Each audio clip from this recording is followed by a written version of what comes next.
மதுரை கிழக்கு வேட்பாளர்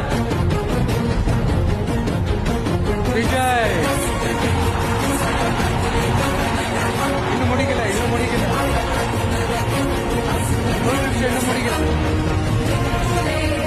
மதுரை மேற்கு வேட்பாளர் விஜய். மதுரை மத்திய வேட்பாளர் விஜய். மதுரை தெற்கு வேட்பாளர் விஜய். மதுரை வடக்கு வேட்பாளர் விஜய். மேலூர் விஜய். சோழவந்தான் விஜய். திருப்பரங்குன்றம் விஜய். திருமங்கலம் விஜய்.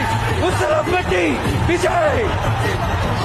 என்னடா எல்லா தொகுதியிலும் ஒரே வேட்பாளர்னு பாக்குறீங்களா? 234 தொகுதியிலும் இந்த விஜய் தான், அதாவது உங்க விஜய் தான். உங்க சின்னம் என் நெஞ்சில் கொடியிருக்கும்.